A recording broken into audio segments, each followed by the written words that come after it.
Question number 14 काफी आसान सा है। हमसे कह रहे हैं कि इफ इधर a इज इक्वल टू 0 और b इज इक्वल टू 0, अगर इनमें से कोई भी एक 0 हुआ then a dot b equal to 0 होगा।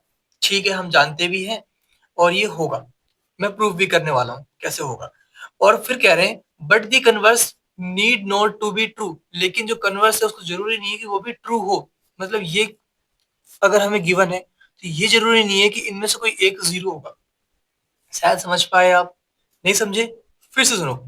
देखो, हमने ये प्रूव कर लेंगे। पहले मैं शो करूंगा कि अगर इनमें से कोई एक 0 हुआ, ए हुआ या बी हुआ या दोनों हुए, तब ये ए डॉट बी की वैल्यू 0 आएगी।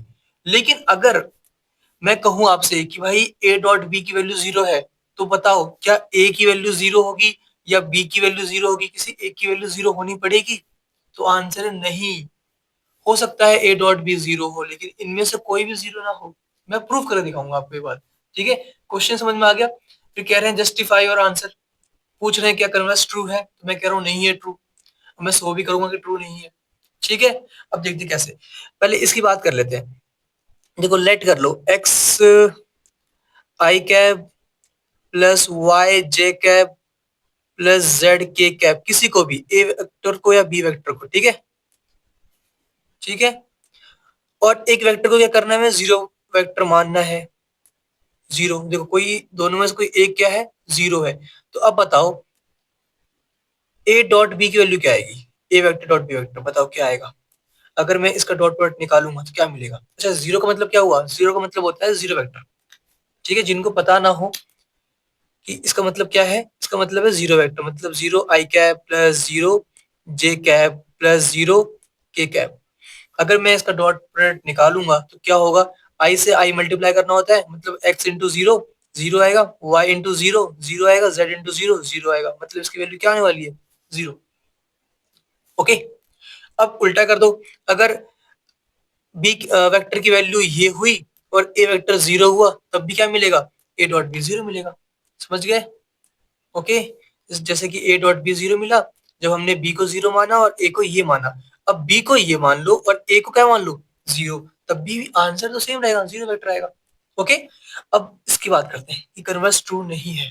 मतलब क्या है कि अगर गिवन है हमें कि ए डॉट बी 0 है, ठीक है, ए वेक्टर और बी वेक्टर का डॉट प्रोडक्ट 0 है, इसका मतलब ये बिल्कुल नहीं है कि या तो ए 0 होगा या बी 0 होगा। इसका मतलब बिल्कुल नहीं, समझ रहे हो?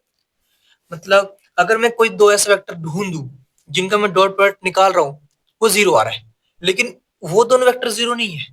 जैसे कि एग्जांपल पूछोगे, सर एग्जांपल तो हम कैसे माने? मेरे दिमाग में एग्जांपल आ रहा है। एग्जांपल तो इनफाइनाइट पॉसिबल है। 2 आई कैप प्लस 2 जे कैप माइनस के कैप। ठीक है, ये मैंने ए वेक्टर मान लिया और मैंने मान लिया b vector is equal to i cap plus j cap plus 4 k cap. ठीक है, ये मैंने माना। अब मुझे बताओ ए वेक्टर डॉट बी वेक्टर क्या आएगा, बताओ। आई से आई को मल्टीप्लाई करोगे, 2 इंटू, यहाँ पे कुछ नहीं है मतलब 1 है, 2 इंटू 1 2 आएगा, फिर 2 इंटू 1 प्लस का 2 आएगा, फिर माइनस 1 इंटू में 4, माइनस का 4 आएगा। मानते हो इस बात को? ये क्या आ रहा है? 0 आ रहा है। मतलब ए वेक्टर डॉट बी वेक्टर की वैल्यू 0 तो आ रही है, लेकिन इनमें से कोई 0 नहीं है। न ए वेक्टर 0 है, न बी वेक्टर 0 है। इसलिए converse need not to be true, मतलब कन्वर्स को 0 होने की जरूरत बिल्कुल भी नहीं है। ओके,